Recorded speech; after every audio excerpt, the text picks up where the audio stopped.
Hello pharma student, कैसे हैं आप सब? बढ़िया, मजे में। चलिए, जैसे आप लोग को पता है दोस्तों, हम लोग पढ़े थे diploma in pharmacy second year का सब्जेक्ट बायोकेमिस्ट्री। और बायोकेमिस्ट्री में दोस्तों हमने पिछली क्लास में चैप्टर नंबर 13 को स्टार्ट किया था, जिसका हमने फर्स्ट पार्ट कंप्लीट कर लिया है। आज के लेक्चर में दोस्तों हम बात करेंगे इसके सेकंड पार्ट में, और सेकंड पार्ट में आज के लेक्चर को खत्म करेंगे और इसी के साथ हमारे बायोकेमिस्ट्री जो होगा वो खत्म हो जाएगा। क्लियर? तो चलिए, कौन सा टॉपिक बचा है पहले वो देख लीजिएगा। आज का जो दोस्तों हमारा टॉपिक होने वाला है, देखिए पिछली क्लास में हमने पहले बात कर लिया था पैथोलॉजी ऑफ ब्लड के बारे में। क्लियर? दोस्तों हमने पिछली क्लास में बात किया था पैथोलॉजी ऑफ ब्लड के बारे में, जिसमें हमने लिम्फोसाइट, प्लेटलेट्स, इनके हेल्थ को, इरिथ्रोसाइट को, इन सबको हमने देख लिया था। आज के लेक्चर में दोस्तों बात करेंगे पैथोलॉजी ऑफ यूरिन के बारे में। क्या बात करेंगे दोस्तों? आज के लेक्चर में बात करेंगे पैथोलॉजी ऑफ यूरिन। हमने ब्लड को कंप्लीट कर लिया है, ब्लड को हमने कंप्लीट किया है। आज हम कंप्लीट करेंगे दोस्तों यूरिन के बारे में। क्लियर? बिना किसी देरी के दोस्तों चलिए चलते हैं अपने लेक्चर की तरफ, वो खत्म करते हैं आज का अपना टॉपिक और फटाफट। क्लियर? देखिए, आज का हमारा लेक्चर है pathology of urine. Pathology of urine का क्या मतलब होता है? आप सब लोग समझ रहे हैं कि यूरिन यानी पेशाब के माध्यम से क्या करते हैं, हम कंस्टिट्यूएंट की जांच करते हैं, कि हम यह पता करते हैं कि हमारा जो किडनी है, हमारा जो लीवर है, जो हमारा बॉडी का जो फिजियोलॉजिकल फंक्शन है वो अच्छे से काम कर रहा है कि नहीं कर रहा है। कैसे काम करेंगे या कैसे जांचेंगे? यानी यूरिन के माध्यम में कुछ ऐसे केमिकल, कुछ ऐसे कंपाउंड पाए जाएंगे जिसको हमको जांच करना होता है कि अगर नॉर्मल होगा तो इसकी मात्रा इतनी होनी चाहिए, अगर एबनॉर्मल होगा तो इसकी मात्रा कम या ज्यादा हो सकती है। क्लियर? तो पैथोलॉजी ऑफ यूरिन में क्या है? यूरिन में मौजूद नॉर्मल एंड एबनॉर्मल कंस्टिट्यूएंट। यानी नॉर्मल क्या होते हैं, यानी कहने का मतलब है जब आपकी बॉडी की फिजियोलॉजिकल फंक्शन ठीक रहेगी, अच्छे से काम करेगी, तो जो उसके कंस्टिट्यूएंट होंगे, जो उसके घटक होंगे, वो क्या होंगे? नॉर्मल होंगे। और जब आपकी बॉडी की फिजियोलॉजिकल फंक्शन अच्छे से काम नहीं होगी, यानी अच्छे से काम नहीं कर पाएगी, तब जो बॉडी के जो कंस्टिट्यूएंट होंगे वो क्या होंगे? एबनॉर्मल हो जाएंगे। इनका अध्ययन करना क्या कहलाता है? पैथोलॉजी ऑफ यूरिन कहलाता है।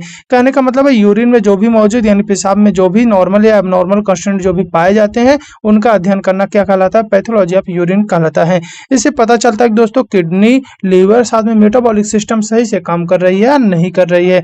क्लियर? अगर नॉर्मल अगर आ रहा है तो हम क्या कहेंगे? किडनी, लीवर या मेटाबॉलिक सिस्टम सही से काम कर रही है। अगर एबनॉर्मल है तो यानी कहने का मतलब है इसमें कोई प्रॉब्लम हो गया, यानी हमारी किडनी में कोई प्रॉब्लम हो सकता है, हमारे लीवर में कोई प्रॉब्लम हो सकता है, या हमारे मेटाबॉलिक सिस्टम में कोई प्रॉब्लम हो सकता है, जिसके कारण जो इसके कॉन्स्टिट्यूएंट है वो क्या आ रहे हैं? एबनॉर्मल आ रहे हैं। नॉर्मल कॉन्स्टिट्यूएंट की बात करें दोस्तों, नॉर्मल कॉन्स्टिट्यूएंट क्या हो सकता है? देखिए, नॉर्मल कॉन्स्टिट्यूएंट में जैसे हम बात करें तो पहले क्या होगा? हमारा वाटर जो 95% होगा, जो हमारा पेशाब होता है, यूरिन होता है, इसमें 95% क्या होते हैं दोस्तों? वाटर होते हैं। उसके बाद क्या होते हैं? यूरिया होते हैं। और क्या हो सकते हैं? क्रिएटिनिन, और साथ में sodium potassium chloride and uric acid, और साथ में होंगे दोस्तों फास्फेट एंड सल्फेट। क्लियर? तो इनका काम क्या होता है? देखिए, एक ऐसा इनका काम देखेंगे हम। इससे जो वाटर होता है दोस्तों, बॉडी का एक्सेस वाटर होता है और वेस्ट को रिमूव करने में हेल्प करता है। यानी कहने का मतलब है जो हमारी बॉडी का एक्सेस वाटर है, यानी जब हम पानी पीते हैं, जो बचा हुआ पानी रहता है दोस्तों हमारी बॉडी में, अगर हम ज्यादा पानी पियेंगे तो ज्यादा बार बार हमको पेशाब होती है, हम ज्यादा पानी को एक्सक्रीट आउट करते हैं। तो यानी कहने का मतलब बॉडी का जो एक्सेस वाटर होता है, साथ में वेस्ट जो होते हैं, उसको रिमूव करता है कौन? वाटर। क्लियर? यूरिया का क्या काम होता है, क्या फंक्शन होता है दोस्तों? देखिए, प्रोटीन मेटाबॉलिज्म का बाई प्रोडक्ट होता है। यानी कहने का मतलब है जब हमारी बॉडी में जब प्रोटीन का क्या होता है दोस्तों? मेटाबॉलिज्म होता है, यानी प्रोटीन के मेटाबॉलिज्म से क्या बनता है दोस्तों? यूरिया बनता है। और यूरिया क्या करता है? तो सबसे पहले यूरिया किसमें बनता है? आपको पता होगा, पहले बनता है अमोनिया में। अमोनिया हमारी बॉडी के लिए क्या होता है दोस्तों? टॉक्सिक होता है। और उसी अमोनिया को फिर किस में कन्वर्ट कर दिया जाता है दोस्तों? यूरिया में। यूरिया जो हमारी बॉडी के लिए लेस टॉक्सिक होता है। क्लियर? तो प्रोटीन के मेटाबॉलिज्म से क्या बनता है दोस्तों? अमोनिया बनता है। अमोनिया को हम यूरिया में कन्वर्ट करते हैं, तो प्रोटीन मेटाबॉलिज्म हम कह सकते हैं ये क्या है? यूरिया क्या है? बाई प्रोडक्ट है। और जो नाइट्रोजन को क्या करता है? रिमूव करता है। यानी बॉडी हमारे जो नाइट्रोजन थे हमारी बॉडी में हार्म कर सकते हैं, सेल को डैमेज कर सकते हैं, और उसको निकालना बहुत जरूरी होता है। इसलिए यूरिया के माध्यम से हम उस जो अमोनिया है या यूरिया है उसको हम क्या करते हैं? बॉडी से एक्सक्रीट आउट कर देते हैं। अगला बात करेंगे दोस्तों, जो कॉन्स्टिट्यूएंट में हमने देखा है क्या है? क्रिएटिनिन। क्रिएटिनिन क्या होता है दोस्तों? मसल्स मेटाबॉलिज्म का वेस्ट प्रोडक्ट होता है। यानी जब हमारे मसल्स का मेटाबॉलिज्म होता है तब क्रिएटिनिन की मात्रा बनती है। सोडियम, पोटेशियम और क्लोराइड की बात करें दोस्तों, तो इलेक्ट्रोलाइट बैलेंस क्या करते हैं? मेंटेन करने में हेल्प करते हैं। जैसे मान लीजिए आपकी बॉडी में सोडियम बहुत अधिक हो गया है तो सोडियम एक्सक्रीट आउट होगा। क्लोराइड अगर अधिक हो गया है तो क्लोराइड एक्सक्रीट आउट होगा। यानी कहने का मतलब है अगर हमारी बॉडी में इलेक्ट्रोलाइट को भी क्या करते हैं? बैलेंस करने के लिए सोडियम, पोटेशियम, क्लोराइड, इन सब का क्या होता है दोस्तों? यूरिन में क्या होता है? कंस्टिट्यूएंट के रूप में पाए जाते हैं। क्लियर? आगे बात करेंगे दोस्तों यूरिक एसिड। यूरिक एसिड भी पाया जाता है भी दोस्तों, यही जो यूरिया है यही कन्वर्ट हो जाता है दोस्तों यूरिक एसिड में। और किसका बाई प्रोडक्ट होता है दोस्तों? न्यूक्लिक एसिड का बाई प्रोडक्ट होता है, यानी न्यूक्लिक एसिड का मेटाबॉलिज्म होता है। देखिए जो यूरिया था दोस्तों प्रोटीन मेटाबॉलिज्म का था, सॉरी। और यहाँ पे जो यूरिक एसिड है दोस्तों न्यूक्लिक एसिड का मेटाबॉलिज्म का प्रोडक्ट होता है, यानी जो हमारे न्यूक्लिक एसिड मतलब डीएनए आरएनए, जब इनकी जो मेटाबॉलिज्म होती है तब जाके हमारे यूरिक एसिड फॉर्म होते हैं। आगे बात करेंगे दोस्तों फास्फेट एंड सल्फेट, तो मिनरल एक्सक्रीशन का काम करते हैं, यानी मिनरल को बाहर निकालने में हेल्प करते हैं। टिप की बात करें दोस्तों, नॉर्मल यूरिन जो होता है दोस्तों क्लियर और लाइट येलो, हल्का सा पीला कलर का, स्लाइटली एसिडिक, यानी 4.5 से लेके 8 की पीएच हो सकती है, स्लाइटली एसिडिक होता है। क्लियर। एबनॉर्मल कंस्टिट्यूएंट आप यूरिन की बात करें, अगर ये तो ये अभी क्या था, नॉर्मल था। अब क्या बात करेंगे एबनॉर्मल, जैसे प्रोटीन अगर आ रहा है आपके यूरिन में, अगर मान लीजिए आपके पेशाब में क्या आ रही है दोस्तों, प्रोटीन, तो उससे बोलते हैं दोस्तों प्रोटीन यूरिया बोलते हैं। इसका कारण हो सकता है कि आपकी किडनी डैमेज हो गई है, या आपको हाइपरटेंशन है, या डायबिटीज जैसी समस्याएं हो सकती हैं। क्या इंडिकेट करेंगे दोस्तों? किडनी डिजीज इंडिकेट करता है। अगर मान लीजिए आपके यूरिन में ग्लूकोज आ रहा है तो उसको दोस्तों बोलते हैं ग्लाइकोसोरिया, और यह रीजन होता है दोस्तों डायबिटीज मेलाइटस, यानी मधुमेह बीमारी के कारण ऐसा हो सकता है। और क्या इसके सिग्निफिकेंस होंगे दोस्तों कि इसका जो आपका ब्लड शुगर है वो क्या होगा, हाई ब्लड शुगर हो सकता है, यानी आपकी बॉडी में ग्लूकोज की लेवल क्या हो सकती है, बड़ी होगी। इसके कारण आपके यूरिन में क्या आ रहा है दोस्तों कि ग्लूकोज आ रहा है। आगे बात करेंगे दोस्तों, अगर यूरिन के अंदर कीटोन बॉडीज आ रही है तो उसे बोलते हैं दोस्तों कीटोन्यूरिया। और ये आता है स्टार्वेशन एंड डायबिटीज। डायबिटीज का मतलब आप सबको पता है मधुमेह की कंडीशन में आता है। और कौन से डायबिटीज की यहाँ पे बात हो रही है दोस्तों? यहाँ पे डायबिटीज फर्स्ट की बात हो रही है, यानी टाइप 1 डायबिटीज की बात हो रही है।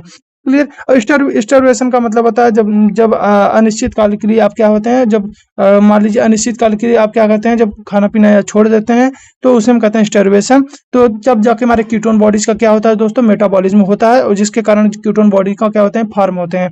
तो हम क्या कहते हैं, उसे कीटोन्यूरिया कहते हैं। इंडिकेट करते हैं दोस्तों फैट मेटाबॉलिज्म। वही करें, जब आप लंबे समय तक खाना पीना छोड़ दे रहे हैं तब क्या हो रहा है, फैट का मेटाबॉलिज्म हो रहा है, फैट आपके टूट रहे हैं, जिसके कारण क्या बनता है दोस्तों, कीटोन बॉडीज बनते हैं। और वही कीटोन बॉडीज आपके यूरिन में आते हैं, जिसे हम कीटोन्यूरिया कहते हैं। क्लियर। आगे बात करेंगे दोस्तों, अगर यूरिन के अंदर ब्लड आ रहा है तो उसे बोलेंगे हिमेटोनूरिया। और यह रीजन होता है दोस्तों यूटीआई, यूरिनरी ट्रैक्ट इन्फेक्शन के कारण, या किडनी स्टोन के कारण, या कोई इंजरी के कारण। या सिग्निफिकेंस की बात करें दोस्तों तो इंडिकेट करता है किडनी या यूरिनरी ट्रैक्ट प्रॉब्लम को सिग्निफिकेंस करता है। आगे बात करेंगे दोस्तों बिलिरुबिन। अगर मान लीजिए आपके यूरिन के अंदर क्या आ रहा है दोस्तों, बिलिरुबिन। बिलिरुबिन किसके कारण आता है दोस्तों? रीजन है लीवर डिजीज। जब आपकी लीवर में प्रॉब्लम होगी, लीवर में कोई समस्या होगी, तब जाके एक्सक्रीट आउट होता है बिलिरुबिन आपके यूरिन के अंदर, जिसके कारण आपका जो यूरिन होता है दोस्तों और पीला कलर का हो जाता है, यानी येलो कलर का हो जाता है। या देखिए सिग्निफिकेंस क्या है, जॉन्डिस। जॉन्डिस पीलिया के समय ऐसा हो सकता है, या लीवर डिसफंक्शन के टाइम पे ऐसा हो सकता है कि जो बिलिरुबिन है आपके क्या है, यूरिन के अंदर आ जाएं। आगे बात करेंगे दोस्तों ल्यूकोसाइड्स। ल्यूकोसाइड जब आपके यूरिन में आ जाते हैं तो उसे बोलते हैं दोस्तों पायूरिया। पायूरिया बोलते हैं, ये किसके कारण हो सकता है, इन्फेक्शन के कारण हो सकता है। यह इंडिकेट करता है या यूटीआई, यूरिनरी ट्रैक्ट इन्फेक्शन या इन्फ्लामेशन को इंडिकेट करता है। आगे बात करेंगे दोस्तों कैस्ट। कैस्ट क्या होते हैं, जो किडनी डैमेज के कारण हो सकता है। और types of kidney disease indication करते हैं, यानी किसी दूसरे टाइप के क्या होते हैं, किडनी डिजीज को इंडिकेट करते हैं, यानी आपकी किडनी में कोई प्रॉब्लम हो सकता है। आगे बात करेंगे दोस्तों क्रिस्टल। जब आपके यूरिन के अंदर क्या हो, क्रिस्टल आने लगे, यानी स्टोन का फॉर्मेशन होने से ऐसा हो सकता है, जिसके कारण हम रिस्क होता है कि किडनी स्टोन आपका हो सकेगा, यानी आपकी बॉडी में क्या हो सकता है, किडनी स्टोन, जिसके कारण जो आपकी यूरिन के अंदर क्या आ रहे हैं दोस्तों, क्रिस्टल आ रहे हैं। क्लियर। तो जो normal urine and abnormal constituent, जो नॉर्मल यूरिन में एबनॉर्मल कंस्टिट्यूएंट ये नहीं होने चाहिए। क्यों? क्योंकि अगर एबनॉर्मल ये कंस्टिट्यूएंट होंगे, यानी कहने का जितना भी आपने पढ़ा है, क्रिस्टल, सेस्ट, ल्यूकोसाइट, हिमेटोन्यूरिया या ग्लूकोज, प्रोटीन, जो भी पढ़े हैं, ये नहीं होने चाहिए। अगर ये हो रहे हैं तो मतलब कहने का मतलब है आपकी जो किडनी है, जो आपका यूरिन है, या आपकी जो बॉडी की फिजियोलॉजिकल फंक्शन है, वो क्या है, नॉर्मल नहीं है, वो ये नॉर्मल है, यानी आपको कोई समस्या है। आगे बात करेंगे दोस्तों यूरिन पैथोलॉजी टेस्ट के बारे में, यानी कुछ ऐसे टेस्ट के बारे में जानेंगे जो से पता लगाया जाता है, जांचा जाता है कि क्या क्या समस्याएं हो सकती है। केमिकल एग्जामिनेशन की बात करें, केमिकल के माध्यम से भी जांच किया जाता है। केमिकल के माध्यम से जैसे बात करें तो check for protein, glucose, ketone bodies, bilirubin, blood, इन सब के लिए क्या होता है, केमिकल प्रोसेसर के द्वारा इनको टेस्ट किए जाते हैं। माइक्रोस्कोपिक एग्जामिनेशन होता है दोस्तों, जैसे RBC, WBC, cyst, crystal under microscope के अंदर क्या होते हैं, देखे जाते हैं। यूरिन वॉल्यूम और कलर की बात करें तो नॉर्मल जो यूरिन होता है दोस्तों 1 से लेकर 2 लीटर पर डे स्क्रीट आउट होना चाहिए, और जो उसका कलर होना चाहिए दोस्तों लाइट येलो कलर होना चाहिए। अब नॉर्मल वॉल्यूम की बात करें ओलिगो यूरिया, अगर मतलब कम यूरिन आ रहा है, अगर आपको मतलब 1 से 2 लीटर नहीं हो पा रहा है तो मतलब उसको बोलेंगे ओलिगो यूरिया, और अधिक हो रहा है तो उसे बोलेंगे पॉली यूरिया, और एन यूरिया मतलब होता है अगर आपको पेशाब नहीं हो रही है उसे बोलेंगे एन यूरिया। क्लियर। आगे बात करेंगे दोस्तों सिग्निफिकेंस की या महत्व की, इसकी बात करेंगे। तो एबनॉर्मल यूरिन कंस्टिट्यूशन जो होगा मतलब किडनी डिजीज है या लीवर डिजीज है, डायबिटीज, यूटीआई, मेटाबॉलिक डिसऑर्डर हो सकता है अगर एबनॉर्मल यूरिन कंस्टिट्यूएंट है। एबनॉर्मल यूरिन कंस्टिट्यूएंट क्या है, अभी ऊपर आपने देख लिया है कि ग्लूकोज का आना, प्रोटीन का आना, सिस्ट का आना, क्रिस्टल का आना, ये सब क्या आते हैं एबनॉर्मल यूरिन कंस्टिट्यूएंट माने जाते हैं। Regular urine test early diagnose and treatment में मदद करते हैं। अगर आप कर रहे हैं रेगुलर यूरिन टेस्ट करा रहे हैं और अर्ली डायग्नोस यानी कहने का मतलब है बीमारी को हम बहुत जल्दी से ही क्या कर सकते हैं, डायग्नोस कर सकते हैं, पता कर सकते हैं, और उससे ट्रीटमेंट में हमको मदद मिलेगी। क्लियर। आगे बात करेंगे दोस्तों लिम्फोसाइट्स। लिम्फोसाइट्स के बारे में बात करेंगे। देखिए लिम्फोसाइट्स क्या होते हैं। लिम्फोसाइट्स ब्लड के व्हाइट ब्लड सेल्स WBC हैं जो कि शरीर की इम्यूनिटी बनाए रखते हैं और बैक्टीरिया, वायरस, ट्यूमर और एबनॉर्मल सेल्स से हमको बचाते हैं। क्लियर। टाइप्स एंड फंक्शन की बात करें तो बी लिम्फोसाइट्स हो सकते हैं और एक होते हैं दोस्तों टी लिम्फोसाइट्स। क्लियर। तो बी लिम्फोसाइट्स को बी सेल्स बोलते हैं। फंक्शन क्या है, एंटीबॉडी को बनाना और पैथोजन को न्यूट्रल करना, यानी पैथोजन को किल कर देना जिससे पैथोजन हमारी बॉडी को हार्म न कर पाए। रोल की बात करें तो ह्यूमरल इम्यूनिटी प्रोवाइड करते हैं। स्पेशल इसकी पॉइंट है कि मेमोरी क्या होते हैं, बी सेल्स बनाते हैं, यानी कहने का मतलब है फ्यूचर में अगर कोई इन्फेक्शन होगा तो इसकी रिस्पॉन्स तेज हो जाएंगी, यानी पहले से इसके पास क्या होगी, मेमोरी स्टोर होगी और फटाफट क्या बना लेगी दोस्तों, एंटीबॉडी बना लेगी। क्लियर। ये होते हैं दोस्तों बी लिम्फोसाइट्स। क्लियर। एबनॉर्मलिटी की बात करें, अगर ये लो है तो इम्यूनो डिफिशियंसी हो जाएगी, मतलब आपकी इम्यून सिस्टम कमजोर हो जाएगी। अगर हाई है तो दोस्तों ल्यूकेमिया जैसी समस्या हो जाएंगी, मतलब अपने ऑर्गन के खिलाफ क्या होगी दोस्तों, एंटीबॉडी बनने लगेगी। क्लियर। अगला जो है इसमें दोस्तों टी लिम्फोसाइट हमने बताया। टी लिम्फोसाइट्स को क्या बोलते हैं दोस्तों, इसको टी सेल्स बोलते हैं। फंक्शन की बात करें तो डायरेक्टली इन्फेक्टेड सेल्स या एबनॉर्मल सेल्स को डिस्ट्रॉय करने के लिए होते हैं। रोल की बात करें तो सेल मीडिएटेड इम्यूनिटी होती है, जबकि बी लिम्फोसाइट क्या आते हैं, ह्यूमरल मीडिएटेड इम्यूनिटी थी। स्पेशल की बात करें तो हेल्पर टी सेल्स होते हैं, बी सेल्स एक्टिवेट करते हैं, यानी कहने का मतलब है कुछ ऐसे टी सेल्स होंगे जो कि बी सेल्स को क्या करते हैं दोस्तों, एक्टिवेट करते हैं, बी सेल्स अपना काम करते हैं। कुछ सप्रेसर टी सेल्स होते हैं जो कि इम्यूनिटी को कंट्रोल करते हैं। एबनॉर्मल की बात करें तो अगर लो हो गया है तो HIV यानी इम्यूनो डिफिशियंसी जैसी समस्याएं होंगी। अगर हाई हो गया है तो दोस्तों ऑटो इम्यून डिसऑर्डर जैसी समस्याएं देखने को मिलेगा, मतलब आपकी बॉडी जबकि आपकी इम्यून सिस्टम आपकी बॉडी के खिलाफ ही क्या बना लेगी, एंटीबॉडी बनाने लगेगी। आगे बात करेंगे दोस्तों, अगला है natural killer cells NK cells. Natural killer cells देखिए इसका क्या फंक्शन होता है, तुरंत वायरस इन्फेक्टेड या ट्यूमर सेल्स को क्या कर देते हैं, डिस्ट्रॉय कर देता है। रोल की बात करें इन्नेट इम्यूनिटी या कैंसर सर्विलेंस के नाम से इसे जाना जाता है। इन्नेट इम्यूनिटी का मतलब होता है दोस्तों ये बचपन से इम्यूनिटी हमको मिलती है। एबनॉर्मलिटी की बात करें तो अगर लो होगा तो body become prone to infection, यानी जो बॉडी होगी आपको इन्फेक्शन से नहीं बचा पाएगी, और कहने का मतलब है आपको ट्यूमर में, यानी कहना ट्यूमर हो या इन्फेक्शन हो आपकी बॉडी क्या होगी, आपको आपकी रक्षा नहीं कर पाएगी। इसे न्यूट्रल किलर भी के नाम से यानी NK सेल के नाम से भी इनसे जाना जाता है।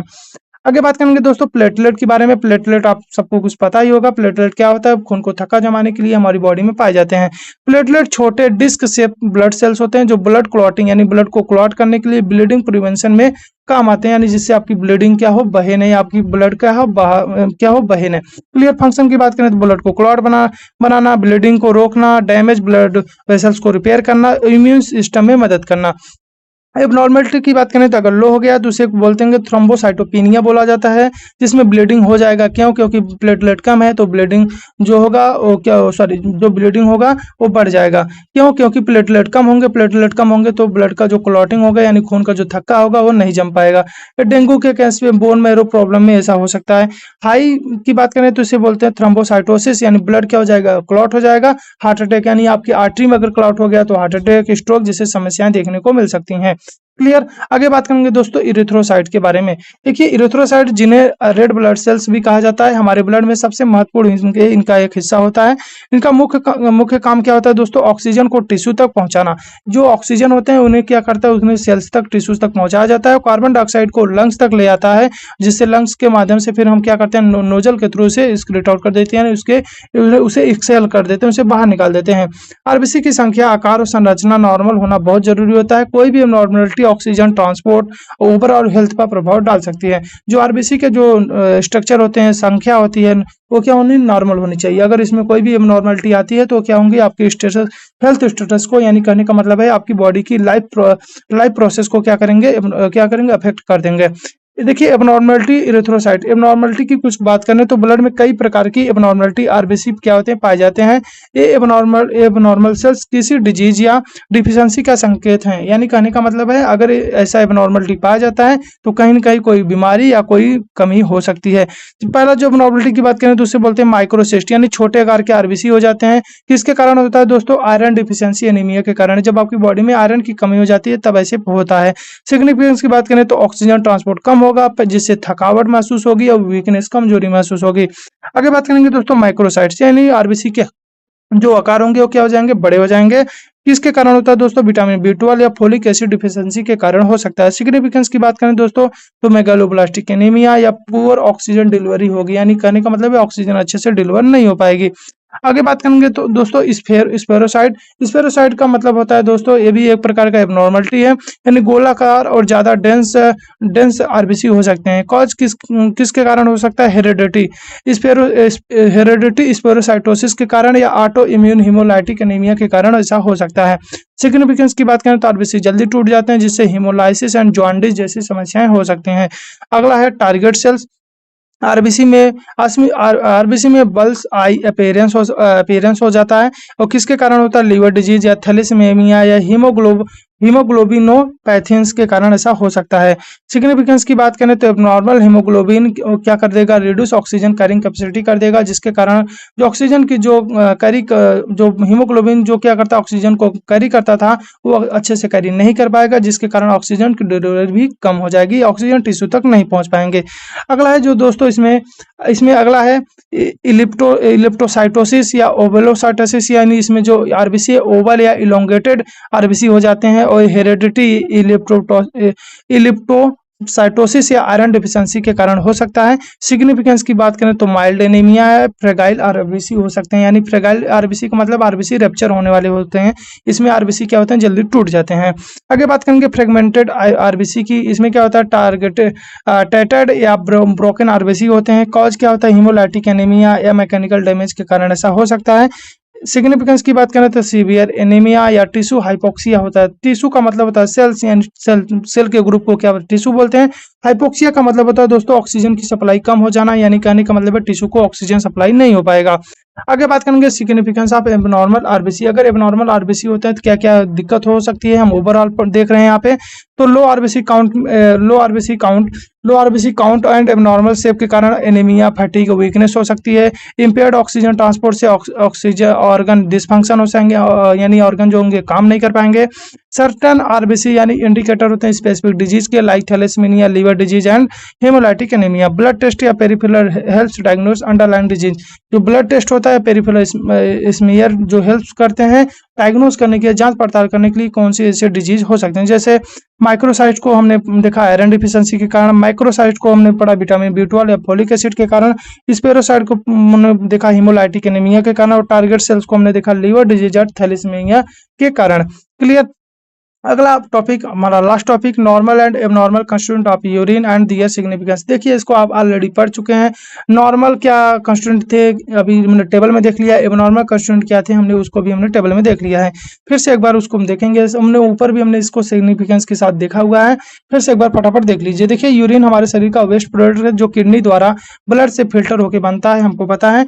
इसमें मौजूद सब्सटेंट और उनकी मात्रा बॉडी के हेल्थ स्टेटस के बारे में बहुत कुछ बताते हैं। यूरिन के स्टडी को यूरिनोलाइसिस कहते हैं। यह kidney function, metabolic disorder and dehydration का पता लगाने के लिए मदद करता है। हम पहले बात करेंगे दोस्तों नॉर्मल कंस्टिट्यूएंट ऑफ यूरिन के, जो कि ऑलरेडी हमने बात कर लिया है। इसमें क्या था, वाटर था, यूरिया था, क्रिएटिनिन थे, इलेक्ट्रोलाइट थे और अदर ऑर्गेनिक सब कंपाउंड हो सकते हैं जैसे यूरिक एसिड या अमाइनो एसिड। हमने इसके बारे में बात कर लिया है ऊपर अभी क्लास में। सिग्निफिकेंस की बात करें दोस्तों तो नॉर्मल कंस्टिट्यूएंट इंडिकेट करता है कि आपकी किडनी जो है प्रॉपर अच्छे से काम कर रही है, आपका मेटाबॉलिज्म अच्छे से है और हेल्प करता है मेंटेनिंग वाटर इलेक्ट्रोलाइट बैलेंस में भी ये हेल्प करते हैं मेंटेन करने के लिए। आगे हम बात करेंगे दोस्तों एबनॉर्मल कंस्टिट्यूएंट ऑफ यूरिन, जिसको भी आपने ऑलरेडी बात कर लिया है। देखिए जैसे प्रोटीन है तो प्रोटीन यूरिया, ग्लूकोज है तो ग्लाइकोस यूरिया, कीटोन बॉडीज है तो उसको कीटोन यूरिया, उसके साथ ही हमने ब्लड की अगर है तो उसमें बोलते हैं हीमेटोन यूरिया, बिलिरुबिन है तो क्या है मतलब लीवर में डिजीज हो सकती है, बाइल डक्ट ऑब्स्ट्रक्शन या हिमोलाइटिक डिसऑर्डर हो सकते हैं। क्लियर। और उसके बाद में यूरोबिलिनोजोन हो सकते हैं, क्रिस्टल हो सकते हैं, जो कि ऑलरेडी हमने बात कर लिया है यहाँ पे। आगे हम बात करें दोस्तों इसकी सिग्निफिकेंस की।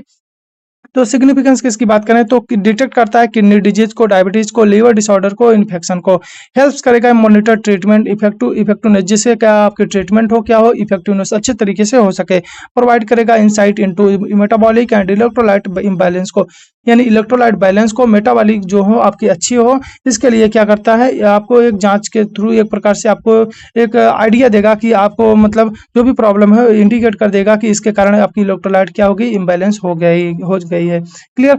इसके साथ ही दोस्तों हमारा जो टॉपिक था, जो हमारा चैप्टर था, इसको हमने खत्म कर लिया है। तब तक के लिए आप इनको पढ़िए और जिसको भी इसका नोट्स चाहिए आप हमको टेलीग्राम पे कमेंट कर सकते हैं, टेलीग्राम पे आप हमको मैसेज कर सकते हैं और हम आपको नोट्स वहाँ पे प्रोवाइड करेंगे। क्लियर। तब तक के लिए आप इतना पढ़ते रहिए। जिसको भी अगर समझ में ना आया हमको कमेंट करके बता सकता है। अभी तक अगर आपने चैनल को सब्सक्राइब नहीं किया है तो दोस्तों चैनल को सब्सक्राइब करिएगा और अपने फार्मा दोस्तों के साथ जरूर शेयर करिएगा। ठीक है, तब तक के लिए पढ़ते रहिए। Bye bye.